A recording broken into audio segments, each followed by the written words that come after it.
ನಮಸ್ಕಾರ ಫ್ರೆಂಡ್ಸ್. ಕರ್ನಾಟಕ ಲೋಕಸೇವಾ ಆಯೋಗದ ಅಡಿಯಲ್ಲಿ ಇದೇ ಸೆಪ್ಟೆಂಬರ್ 14 ಮತ್ತು 15ರಂದು ನಡೆಯುವ ಗ್ರೂಪ್ ಬಿ ಹುದ್ದೆಗಳಿಗೆ ಸಂಬಂಧಿಸಿದಂತೆ ಯಾವೆಲ್ಲ ಅಭ್ಯರ್ಥಿಗಳು ಈ ಕನ್ನಡ ಭಾಷಾ ಪರೀಕ್ಷೆಯನ್ನ ಬರೀಬೇಕು ಹಾಗೂ ಯಾವೆಲ್ಲ ಅಭ್ಯರ್ಥಿಗಳು ಈ ಪರೀಕ್ಷೆಯನ್ನ ಬರೆಯುವ ಅವಶ್ಯಕತೆ ಇರೋದಿಲ್ಲ, ಈ ಎಲ್ಲದರ ಬಗ್ಗೆ ಕೆಪಿಸಿ ಕಡೆಯಿಂದ ಅಧಿಕೃತವಾಗಿ ಬಂದಿರುವಂತಹ ಮಾಹಿತಿ ಬಗ್ಗೆ ಈ ವಿಡಿಯೋದಲ್ಲಿ ತಿಳಿಸ್ಕೊಡ್ತಾ ಇದ್ದೇನೆ. ವಿಡಿಯೋನ ಪೂರ್ತಿ ನೋಡಿ ತಿಳ್ಕೊಳ್ಳಿ. ಮೊದಲಿಗೆ ಅಭ್ಯರ್ಥಿಗಳು ಸ್ಕ್ರೀನ್ ಮೇಲೆ ಕಾಣ್ತಾ ಇರೋ ಹಾಗೆ ಕೆಪಿಎಸ್ಸಿ ಕಡೆಯಿಂದ ಬಂದಿರುವಂತಹ ಈ ಕನ್ನಡ ಭಾಷಾ ಪರೀಕ್ಷೆ ಬರೆಯುವ ಬಗ್ಗೆ ಈ ನೋಟಿಸ್ ನಲ್ಲಿ ಏನನ್ನ ತಿಳಿಸಲಾಗಿದೆ ಅಂತ ನೋಡೋದಾದ್ರೆ, ದಿನಾಂಕ 13/3/2024 ಅನ್ವಯ ಅಧಿಸೂಚಿಸಿರುವ ಉಳಿಕೆ ಮೂಲ ವೃಂದದಲ್ಲಿನ ಗ್ರೂಪ್ ಬಿ ಹುದ್ದೆಗಳಿಗೆ ದಿನಾಂಕ 14/9/2024 ಮತ್ತು 15/9/2024 ಕನ್ನಡ ಭಾಷಾ ಪರೀಕ್ಷೆ ಮತ್ತು ಸ್ಪರ್ಧಾತ್ಮಕ ಪರೀಕ್ಷೆಗಳನ್ನ ಆಯ್ದ 15 ಜಿಲ್ಲೆಗಳಲ್ಲಿ ನಡೆಸಲಾಗುತ್ತಿದೆ. ಕನ್ನಡ ಭಾಷಾ ಪರೀಕ್ಷೆಗೆ ಸಂಬಂಧಿಸಿದಂತೆ ಅಭ್ಯರ್ಥಿಗಳು ಕರ್ನಾಟಕ ನಾಗರಿಕ ಸೇವಾ ನಿಯಮಗಳು 2021 ರಡಿ ಈಗಾಗಲೇ ವಾಣಿಜ್ಯ ತೆರಿಗೆ ಇಲಾಖೆಯಲ್ಲಿನ ವಾಣಿಜ್ಯ ತೆರಿಗೆ ಪರಿವೀಕ್ಷಕರು ಅಂದ್ರೆ ಕಮರ್ಷಿಯಲ್ ಟ್ಯಾಕ್ಸ್ ಇನ್ಸ್ಪೆಕ್ಟರ್ ಹುದ್ದೆಗಳಿಗೆ ದಿನಾಂಕ 20/1/2024 ನಡೆಸಲಾದ ಕನ್ನಡ ಭಾಷಾ ಪರೀಕ್ಷೆಯಲ್ಲಿ ಉತ್ತೀರ್ಣರಾಗಿದ್ದಲ್ಲಿ ಪ್ರಸ್ತುತ ದಿನಾಂಕ 14/9/2024 ನಡೆಯುವ ಕನ್ನಡ ಭಾಷಾ ಪರೀಕ್ಷೆಗೆ ಹಾಜರಾಗುವುದರಿಂದ ವಿನಾಯಿತಿ ನೀಡಿದೆ. ಒಂದು ವೇಳೆ ದಿನಾಂಕ 14/9/2024 ನಡೆಯುವ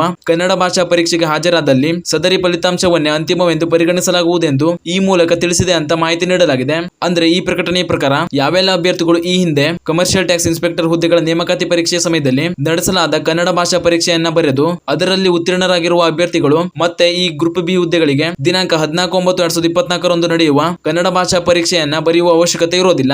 ಅದೇ ರೀತಿ ಯಾವೆಲ್ಲ ಅಭ್ಯರ್ಥಿಗಳು ಈ ಹಿಂದೆ ದಿನಾಂಕ 20/1/2024 ನಡೆಸಲಾದ ಕನ್ನಡ ಭಾಷಾ ಪರೀಕ್ಷೆಯನ್ನ ಬರೀಲಿಲ್ವೋ ಅಥವಾ ಬರೆದ್ರು ಪಾಸ್ ಆಗಿಲ್ವೋ ಅಂತ ಅಭ್ಯರ್ಥಿಗಳು ಕಡ್ಡಾಯವಾಗಿ ಇದೇ ಸೆಪ್ಟೆಂಬರ್ 14 ನಡೆಯುವ ಕನ್ನಡ ಭಾಷಾ ಪರೀಕ್ಷೆಯನ್ನ ಬರೀಬೇಕಾಗಿರುತ್ತದೆ. ಹಾಗೂ ನೀವೇನಾದ್ರೂ ಈ ಹಿಂದೆ ಕನ್ನಡ ಭಾಷಾ ಪರೀಕ್ಷೆಯಲ್ಲಿ ಪಾಸ್ ಆಗಿದ್ದು ಈಗ ಮತ್ತೆ ಅಂದ್ರೆ ಸೆಪ್ಟೆಂಬರ್ 14 ನಡೆಯುವ ಈ ಕನ್ನಡ ಭಾಷಾ ಪರೀಕ್ಷೆಯನ್ನ ಬರೆದ್ರೆ ನಿಮಗೆ ಈಗ ನೀವು ಬರೆದಿರುವಂತಹ ಪರೀಕ್ಷೆಯ ರಿಸಲ್ಟ್ ನ ಈ ನೇಮಕಾತಿಗೆ ಪರಿಗಣಿಸಲಾಗ್ತದೆ ಅಂತ ತಿಳಿಸಿದ್ದಾರೆ. ಆದ್ದರಿಂದ ಈ ಹಿಂದೆ ಕಮರ್ಷಿಯಲ್ ಟ್ಯಾಕ್ಸ್ ಇನ್ಸ್ಪೆಕ್ಟರ್ ಹುದ್ದೆಗಳ ಕನ್ನಡ ಭಾಷಾ ಪರೀಕ್ಷೆಯನ್ನ ಬರೆದ ಅಭ್ಯರ್ಥಿಗಳಿಗೆ ಆಯೋಗದ ವೆಬ್ಸೈಟ್ ನಲ್ಲಿ ಈಗಾಗಲೇ ರಿಸಲ್ಟ್ ನ ಕೂಡ ಬಿಡುಗಡೆ ಮಾಡಲಾಗಿದೆ. ಯಾವೆಲ್ಲ ಅಭ್ಯರ್ಥಿಗಳು ಇನ್ನೂ ಕೂಡ ರಿಸಲ್ಟ್ ನ ನೋಡಿಲ್ವೋ ಅಂತ ಅಭ್ಯರ್ಥಿಗಳು ಕೆಪಿಎಸ್ಸಿ ವೆಬ್ಸೈಟ್ ನಿಂದ ರಿಸಲ್ಟ್ ಲಿಸ್ಟ್ ನ ಡೌನ್ಲೋಡ್ ಮಾಡಿ ನೋಡ್ಕೊಳ್ಳಿ. ಹಾಗೂ ಯಾವೆಲ್ಲ ಅಭ್ಯರ್ಥಿಗಳು ಇನ್ನೂ ಕೂಡ ಕನ್ನಡ ಭಾಷಾ ಪರೀಕ್ಷೆಯನ್ನ ಬರೀಲಿಲ್ವೋ ಅಂತ ಅಭ್ಯರ್ಥಿಗಳು ಸೆಪ್ಟೆಂಬರ್ 14 ನಡೆಯುವಂತ ಈ ಕನ್ನಡ ಭಾಷಾ ಪರೀಕ್ಷೆಯನ್ನ ಬರೆದು ಪಾಸ್ ಮಾಡ್ಕೊಳ್ಳಿ. ಇದಿಷ್ಟು ಈ ಗ್ರೂಪ್ ಬಿ ಹುದ್ದೆಗಳ ಕನ್ನಡ ಭಾಷಾ ಪರೀಕ್ಷೆಗೆ ಸಂಬಂಧಿಸಿದಂತೆ ಇಂದು ಬಂದಿರುವಂತಹ ಪ್ರಮುಖ ಮಾಹಿತಿಯಾಗಿತ್ತು. ಇದೇ ರೀತಿಯ ಮಾಹಿತಿಗಳಿಗಾಗಿ ಚಾನಲ್ ನ ಸಬ್ಸ್ಕ್ರೈಬ್ ಮಾಡಿ ಅಂತ ಹೇಳ್ತಾ ಈ ವಿಡಿಯೋನ ಇಲ್ಲಿಗೆ ಮುಗಿಸ್ತಾ ಇದ್ದೀನಿ.